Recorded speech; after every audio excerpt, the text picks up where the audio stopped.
What else you got for phony finals from week 3, Fez? So Baltimore, Dallas, that's obvious. Baltimore crushed Dallas. Dallas gets an onside kick late, a whole bunch of yardage, but clear cut up arrow, Baltimore down arrow. Dallas, even though the final score was within 2 points of what the line was. Yeah, and again, it's just, if you're watching that game, if you were a Baltimore better, you're almost like, oh, here we go again, because they've coughed up a lot of leads in that fourth quarter. But again, they were able to get the stops and convert the first downs when needed. But again, Baltimore does get their first victory on Sunday against the Dallas Cowboys. And about the Cowboys there, are you concerned about this team? I mean, the defense hasn't looked very good over the last 2 weeks. We saw what New Orleans was able to do in week 2. We saw the Baltimore Ravens have success in the first half. Where do you have them in your power ratings right now as far as the Dallas Cowboys go? Fading fast. Dallas, I got number 13. So looking to be just a slightly better than average team, half a point better than an average team. And frankly, that New Orleans, the last 2 weeks, I think, are much more indicative than that win against Cleveland, which is looking, week one's always funky, isn't it, Munaf? It's like I give less weight to week one.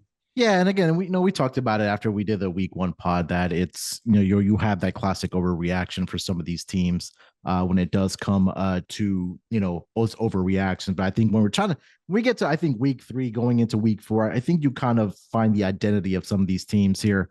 And I think Dallas, I 100% agree with you. They are on the down arrow, but they will be playing a divisional game on Thursday night to kick off NFL Week 4, currently laying 4.5 points when they do take on the Giants.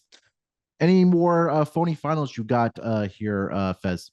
Unfortunately, it's very obvious. So the Niners should not have lost to the Rams. Still not sure how the heck that happened. Niners dominated the stats. Won by more than 100 yards. Won the yards per play, 6.5 to 5.4. So just an aberration there. Yeah, and again, we talked a lot about the injuries last week as well that are transpiring for not only the 49ers, but also for the Rams as well. But again, more injury concerns for the 49ers, as well as Brock Purdy is now dealing with a back issue. He's officially listed as day-to-day for the San Francisco 49ers there. All right, so we talked about some of the phony finals. We talked about some of the teams that you did downgrade in your power ratings there. Who's getting the uptick here? Who are the teams that are rising in Fez's rankings after week 3? Looks like nobody's rising. No, Philly would have been rising, but obviously they are not if they are without the receivers. Oh, Green Bay is going to get an 8-point upgrade because Jordan Love's going to come back. Now that's too much because Love won't be 100%. So I have to be a little bit cautious, pump the brakes a little bit with that.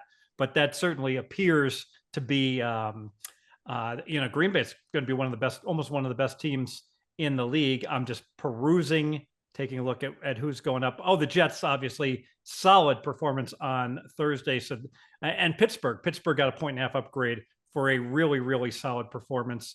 And then I get into the negatives. I'm trying to see if any team was. Oh, Carolina Yes. goes up 2 points. I bumped them. It's funny. I bumped them 2 points for the Andy Dalton news. And now I bumped them 2 more points because Andy Dalton looks to be a professional quarterback and the whole team has a bounce to their step. Yeah, it was really on that first drive in that game against the Raiders where they went down. They scored a touchdown with Andy Dalton there and looked like a completely different offense. You mentioned the Green Bay Packers. They have a big division game next week in week 4. Did you upgrade the Minnesota Vikings after their week 3 performance against the Houston Texans? I know Sam Darnold, there was some type of injury concern there, but it came down as a knee contusion, but it seems like he will be a go in this big divisional game where currently the Packers are laying 3 points at Lambeau Field next week, hosting the Minnesota Vikings. So I bumped the Vikings 2 points and then I scaled it back half for the Darnold getting banged up a little bit. So I got Vikings 2 points better than average team.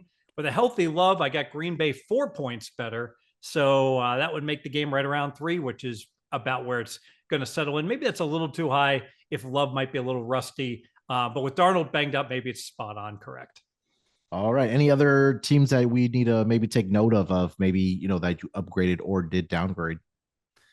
I think we covered the major ones. Let's be careful with this Atlanta-New Orleans game. Both teams have cluster injuries now in their O-lines.